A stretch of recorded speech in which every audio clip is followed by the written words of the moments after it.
technical operations, and we work with regulators and all around the globe on how we're manufacturing this, all of our QC/QA, and what we could do. Because these are new products. This isn't like the 6 label for Etcetras. They already know we manufacture it. But to just bring Etcetras into it, we've been manufacturing Etcetras for 8 years and supplying it to 72 countries with our partner. We supply it to Takeda, 72 countries without any issue, without Wall Street ever talking to me about Etcetras or the supply chain, and working with regulators on that. And so I'm very proud of what our technical operations work does, and I think we're in a very good situation with both EV and tucatinib on that. And I know you guys don't ask that, but I just wanted to bring it up briefly. Yeah. Well, no, along those lines, though, Clay, I mean, in our view, from a thesis perspective, I mean, I think the EV and tucatinib data are really important because it expands your indication base. I mean, you'll be evolving from a pure hematology company to a hem-onc, fully on solid tumor type of company, and that comes with a lot of growing pains. So I wanted to ask you maybe how you see kind of the allocation of capital for expanding a sales force into the solid tumor setting. Like maybe what are the puts and takes of that? I imagine that the first wave is just going to be for urothelial, but then you could eventually bolt on maybe a breast cancer focused group as well down the road, pending tucatinib data. I mean, with breast cancer, we actually have tucatinib in HER2 positive, but then we have the LV or LIV-1 targeted antibody drug conjugate that's in LIV-1 positive patients, which is it's like almost all breast cancer. And so we developed the screen, but we don't use it because it's everybody. And, we've been using it just to kind of measure the level of expression on folks and try to compare it to the response rate, but it just seems to be, very high on most patients. So I don't know that I don't think there's if LV ever got approved, I don't think there would be a diagnostic. There would be a companion with it. I don't think they would need it. But I look at breast cancer, and I'm excited to have 2 products. And the LV data continues to really look good. That project started, and it kind of went through a period of time where we really didn't know the dose and schedule. So it kind of labored a little bit, to be honest with you. We were trying to make sure we were doing the best by patients, the best with doctors, and we knew it was active. Right away we saw responses, but we also, didn't know how to maximize it, but we have figured that out. It took some time, but we figured out the right way to use it. And I'm pretty excited with it. So that's something we put out no new data for a while on LIV-1, but I think you'll see some, and it'll come out, and I'm pretty jazzed about LIV-1. But going back to the commercial question you have, yeah, we're going to be building. We already have the leadership for the LIV-1 program in place. And we have so we built part of the team in LIV-1, and then once we have the data, we'll build the rest of the team. And so we're going to have a completely unique sales force that won't be the Etcetras sales force completely. You're calling on separate doctors, and we also want to make sure we keep full pressure on Etcetras. So we don't want to discount Etcetras by adding another non-heme product to the bag when they're not really calling on those docs. So we already have all the management in place, and they're already putting out all they're working on the training manuals and everything for EV so that we can really hop on this and get this moving fast. So we're excited with that. And then breast cancer, we have 2 drugs there, and that could really be very efficient from using a sales force. So we are constantly talking about it. I've been recruiting some real talent at different levels and, all throughout the organization, and I'm pretty excited about becoming a multi-product company. Makes sense. No, I agree. I have a couple email questions, but I do want to give people a chance on the phone to ask one. Operator, can you read the instructions for asking a question on the phone?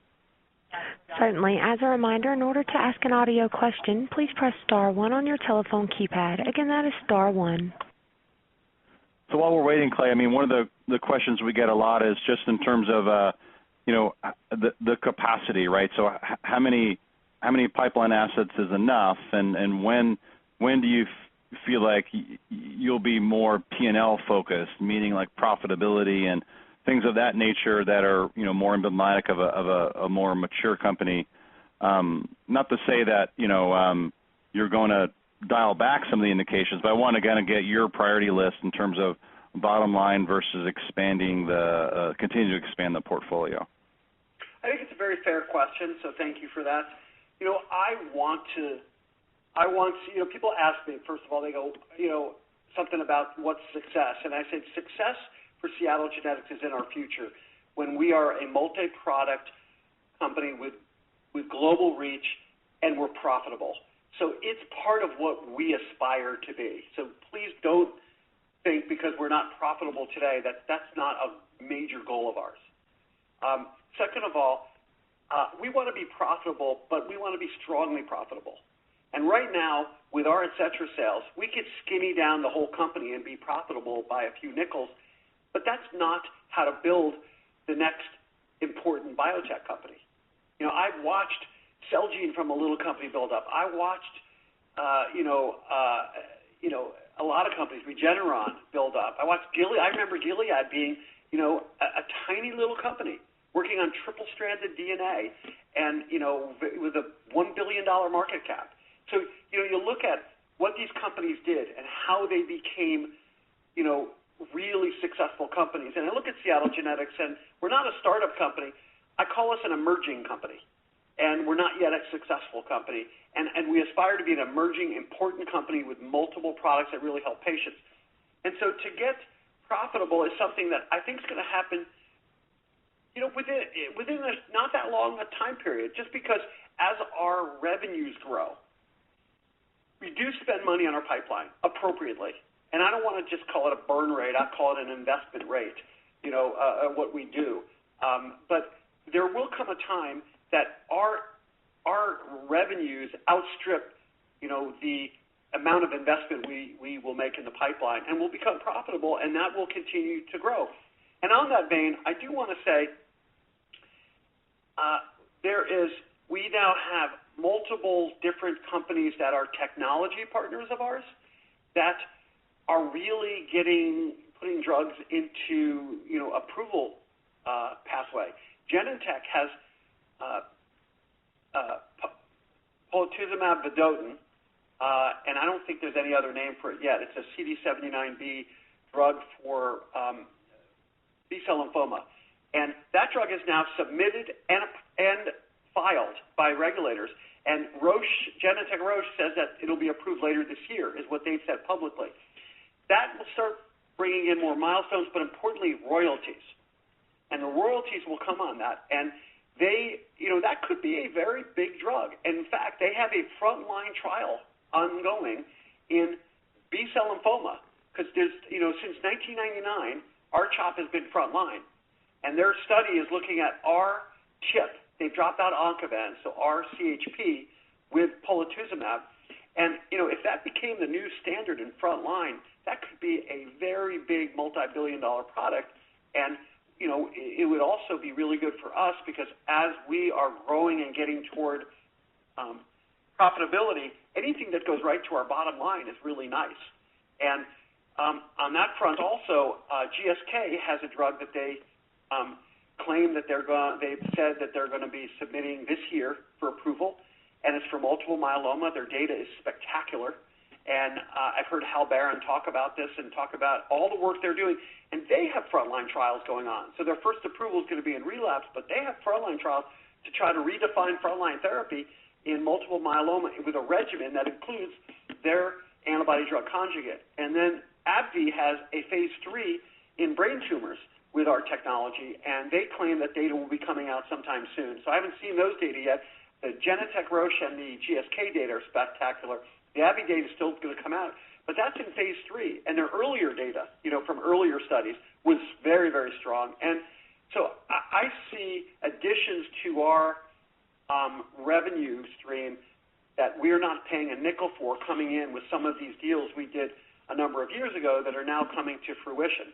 So that, in addition, not that that's the main driver of Seattle Genetics by any stretch, I just wanted to point that out, but our main drivers are our products, and our products, as we get out there, and we get a EV-type product, and as Etcetera continues to go north, I mean, this year, Etcetras is highly likely to pass the $1 billion mark globally.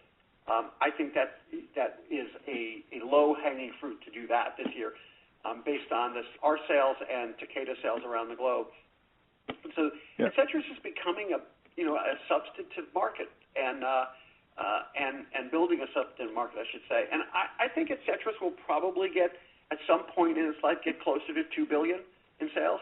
So I think this year will be a banner year, passing the $1 billion mark for the first time on a global basis and heading north. And then with our other products, and you add it together, I see profitability in the not-too-distant future and a way for us to continue growing that. Gotcha. Okay. Operator, if we have time for just a really quick one from the phone, but if not, we'll wrap up. We show no audio questions. Okay. Well, Clay, thanks a lot for the chat. It was really helpful and lots of good dialogue. So I appreciate it. My pleasure. And good luck to your Seahawks this fall. I'm sure we're going to talk about that a lot of times before then. Yeah, and good luck to the Atlanta. All right. Falcons? Thanks. All right. Talk to you later. Bye. This does conclude today's conference call. We thank you for your participation and ask that you please disconnect your line.